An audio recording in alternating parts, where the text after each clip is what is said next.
Op turns to a local subreddit for help when his brother gets trapped in the Buffalo blizzard of 2022, which claimed 47 lives. Another user saves his brother and recounts the experience in which they almost became the 48th and 49th lives lost.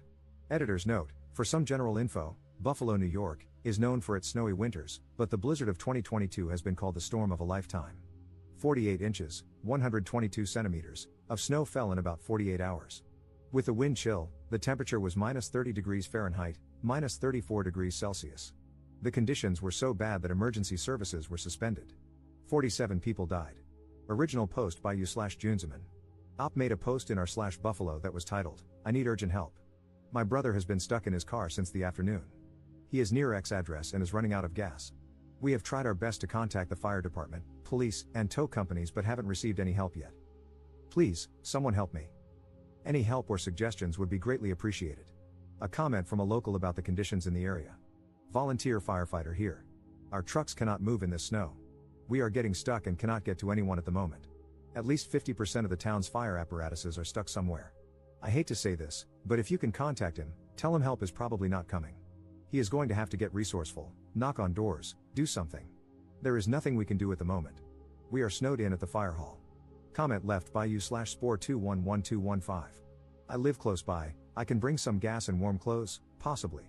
If he's up for it, I can walk him back to that fire hall. I live near that area. Update 1 day later. Posted by u/Spore211215. Saw another post on here saying someone was stuck on Genesee Street near Crabapples. Well, I think to myself, hey, I only live about half a mile from there. I bet I could help this person, and I make the decision to go. He's been stuck there all day, and his clothes got wet from the snow while trying to leave, so I knew he needed help. So, I'm getting myself ready. I grab what little gas I have, some food and water in case he needs any, and some warm clothes and a blanket for him. Then I gear myself up. I put on thick hiking socks, sweatpants, a backpack to carry my gear, puffy snow pants, a Hanes white tee, 2 sweaters, a jacket, a high-vis vest, thick leather winter gloves, insulated winter muck boots, a headband, and a motorcycle helmet to help combat the snow and wind. So, it's time to head out. It's about 11 p.m., the wind gusts are still ripping outside, and snowdrifts can bring visibility down to zero. The motorcycle helmet is a mixed bag, helpful in some ways but also letting snow get stuck in my face, but overall, it was a good choice. Now, let me tell you, going to get this man was difficult. I'm a taller man myself, so the snowbanks weren't as much of a struggle for me, but unfortunately, when the snowdrifts reach up to my mid-thigh and every step has my foot dropping all the way down into the snow with no resistance, it turns just walking into a big task in itself. So, I'm making my way down the street, and it is difficult. I get that I'm wearing a motorcycle helmet and that it's hard to breathe in, but even when the visor was lifted, it was still hard to breathe, not only because of the snow constantly blowing in my face but also because walking itself was exhausting. I'm in decent shape, but trudging through those drifts is no easy task. Eventually, I make it down my street and a few streets over, switching between easier and near impossible spots of walking along the way. I get to an automotive business, and their building blocks a lot of the snow, allowing me to walk like normal for once in a long while. I keep trekking, but now I'm near a main road without buildings as densely packed, so the snow drifts are blinding at points, and I need to focus on buildings and objects to know where I'm going. Eventually, I make it to the man's car after a good 40 minutes of walking, even though I only traveled 0.6 miles. So, I get to the car and give him some clothes because that's mostly what he was interested in. He didn't care for any gas, food, or water, but I made sure to offer it to him just to be sure. He changes and gets ready to make the trek himself with my help. After a few minutes, he's ready, and we're on our way. He says he talked with someone and has a house he can go to for warmth and safety for the night, about 0.3 miles away. Alright, sounds good, let's head there. We make our way there. The man is not well dressed for the weather, but you've got to work with what you've got. He has regular sneakers on, his pants, my snow pants that I gave him, the hat I gave him, the sweater I gave him, and his shirt underneath. He throws a blanket over his head as a kind of protection against the wind and snow. It's bad out. My tracks from just a few minutes ago are all but gone, but I know the way I'm going, so it's alright. We walk up the road to the cross street and quickly cross. It's hard to see or hear anything, so we can't really tell if a plow is coming, and we act fast to stay safe. Then we make it to the side street. Well, needless to say, that street hasn't been plowed in ages. Snow drifts reach near my chest, and with no paths available, it's time to trailblaze and make our own. We need to make it maybe 9 or 10 houses into the street, but with snow like this, we're barely progressing at all. I'm dressed for the conditions, so I'm only getting tired. The man I'm helping isn't doing great.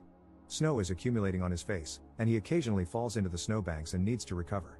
When we get near houses that block the wind, we take a break and relax because we need the energy to make it to this house and can't give up. After more struggles, we eventually make it to the house, about 0.3 miles in 30 or so minutes. The person living in the house graciously lets us both in. I recover by warming up a little bit. The snow that accumulated on me just starts dripping and melting, which I know is a bad sign, so I make my stop short to avoid being drenched on my trek back. The man I helped is very thankful and gets comfortable and warm for the first time in hours. But I can't stay long, so I tell him I'm glad he is safe, thank the homeowner/renter, whoever the man that let me in was, and head back out. Now, I'm on my way back home. It's a few minutes after midnight. I made it about a mile in an hour, not great, but it is what it is. There's another 0.6 miles or so to go.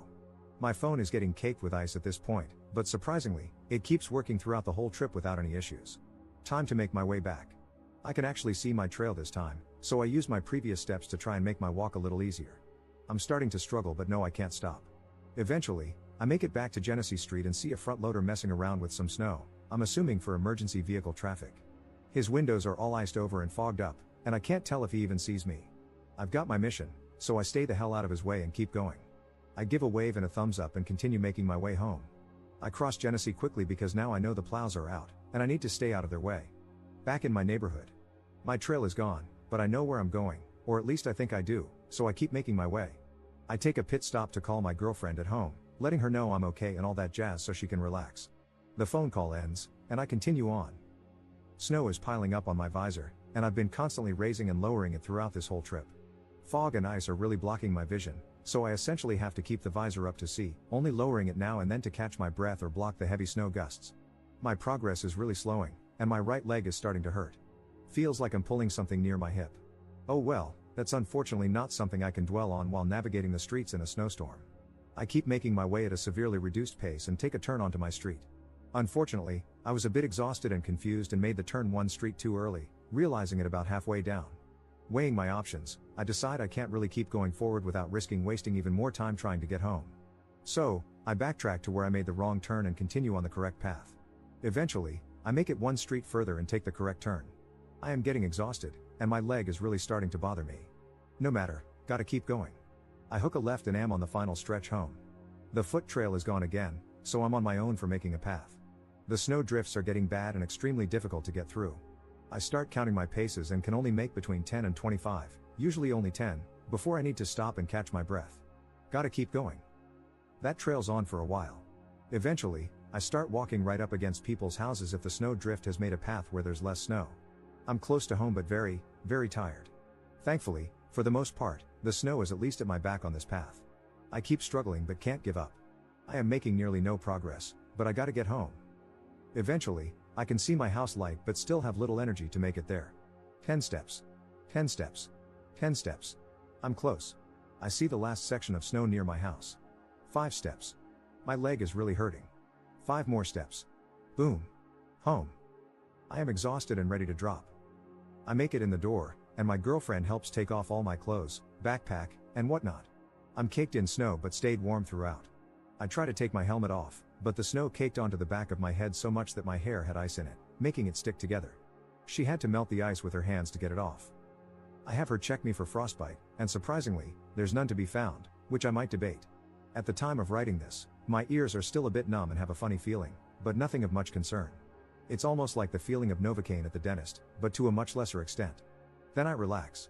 She has hot cocoa ready for me as I walk in, and now I just get to relax. I earned this hot chocolate. Mission success, helped a man get home safe and got home myself. A comment from the homeowner who took you/Junzeman's brother in. Thank you man, you saved the guy's life. May Allah bless you. I'm the homeowner you guys came to help. For a second, I thought you were a first responder with your helmet on, lol. It's a happy ending story. The man stayed in my house for 2 nights, and he headed out home this morning. He even helped me clean some snow off my driveway before he left. He arrived home safely, though his car is still stuck on the road. Thank you once again. Second update same day. Posted by you/Junzeman. Last night, I made a post asking for help from my brother, who was stranded in the snow. After posting, I received lots of suggestions and advice. Then, out of nowhere, this man came and offered his help. Shout out to this kind human angel, you/Spore211215, for helping my brother out of the snow in Buffalo last night. This man deserves all the love, prayers, and gratitude for risking his own life to save a stranger. My family will forever be indebted to him, and I just want to help share his story in the hope of spreading some good news during this holiday season. Please help me make this local story known. Thank you, and happy holidays.